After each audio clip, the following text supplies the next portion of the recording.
Life is just packed with uncertainty. From a simple coin flip to trying to guess where the stock market is headed, we're always dealing with the unknown. But what if there was a way to make sense of it all? Well, there is. It's a whole branch of math designed to measure and even predict the unpredictable.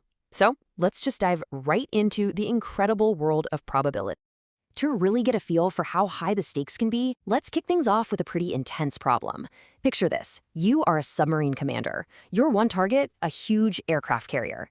Now, you've only got a few torpedoes, and every single shot is a gamble. Success or failure, it all comes down to chance. Okay, let's put some real numbers on this. Each torpedo has a 40% chance of hitting its target. You get to fire 3 of them. Now, to sink the carrier, you need at least 2 of those to hit. So, what are the odds? What are the chances you're going to succeed? Don't worry, just stick with me, and by the end of this, we're going to have all the tools we need to solve this exact problem. To get there, we're going to build our own probability toolkit, one piece at a time. We'll start with the rock-solid rules of chance, then we'll see how we can update our guesses when we get new information. After that, we'll figure out how to turn real-world stuff into numbers we can work with, see what randomness actually looks like, meet the most famous curve in all of statistics, and then finally put it all to work on some real-world problems. All right, first up, the absolute foundations. The amazing thing about probability is that all of its mind-bending complexity is really just built on a handful of simple, kind of common-sense rules that explain how chance works. So here they are, the big 3.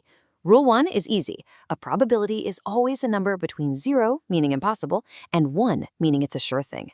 Rule 2, just think of a regular 6-sided die. The chances of rolling a 1 or 2 or 3 and so on, all those chances have to add up to 100%. They have to. And Rule 3 tells us that for things that can't happen at the same time, you just add their probabilities. So the chance of rolling a 1 or a 2 is just the chance of a 1 plus the chance of a 2. Simple, right? These 3 ideas are the bedrock for literally everything else we're going to do.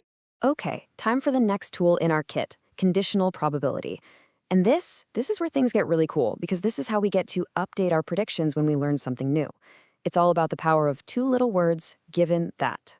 To get our heads around this, let's check out this example. Imagine you've got a big box filled with 100 electronic parts called resistors. And as you can see from this table, they come in different resistance values, like 22, 47, or 100 ohms, and they have different levels of precision, or tolerance, either 5% or 10%. So, first question. You reach into that big box of 100 resistors, totally at random. What's the probability that the one you pull out is a 47 ohm resistor? Well, if we just look at the table, we can see in the total column for 47 ohm resistors, yep, there are exactly 44 of them. So out of the 100 total resistors, our chances are simply 44 out of 100. Or, 44%. Super straightforward. But here comes the twist. What if you get a new piece of information? What if a friend peeks in the box and says, hey, just so you know, the one you're about to pick, it's definitely one with a 5% tolerance. How does that change the odds? And boom, this shows you the power of given that. Our little universe is no longer 100 resistors. Nope, it's shrunk.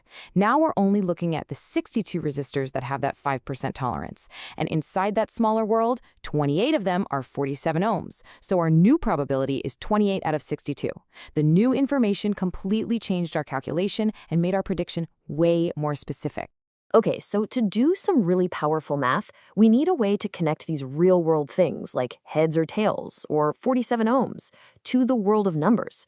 And that's where this awesome concept called a random variable jumps in. The best way to think about a random variable is like a translator.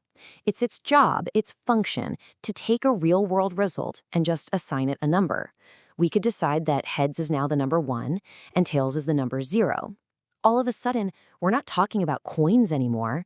We're talking about numbers that we can actually add, subtract, and analyze.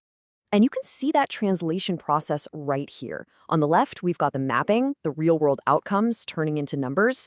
And what that lets us do is create the really powerful thing on the right, a super clean table that links each number to its exact probability.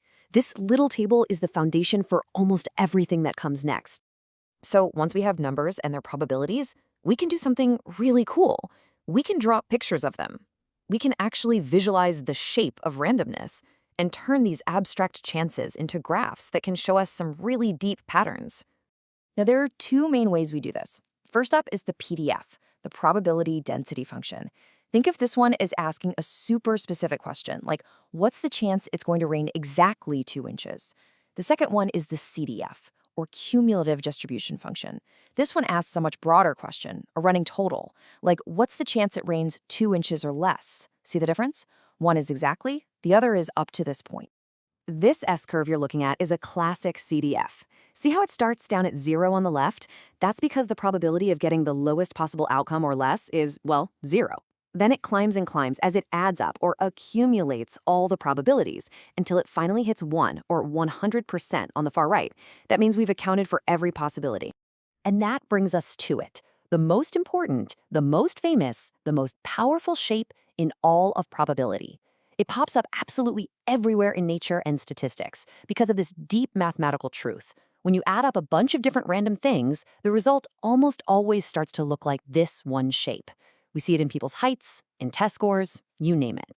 It's officially called the Gaussian distribution, but you probably know it as the bell curve. And I'm not exaggerating when I say that its discovery was a gigantic leap in our ability to understand the world around us. It really is the most important shape in this whole field. Now, that thing on the left, that's the math formula for it. And yeah, it looks pretty scary. I get it. But don't focus on the formula. Focus on what it makes. That simple, elegant, perfectly symmetrical bell shape on the right. This is such a great example of how really complex math can create something so intuitive and honestly kind of beautiful. So, we've built our toolkit. We've got the rules, the variables, the shapes, the whole shebang. Now let's put it all together and see how these ideas are used to solve some critical, real-world problems where understanding chance can literally be a matter of life and death. And we've got some fantastic examples here. Engineers use this stuff to calculate the odds of a dam's water level getting dangerously high, which helps them prevent catastrophic failures. And in aviation, meteorologists use probability to model cloud height, calculating the chances that clouds will be below a certain altitude.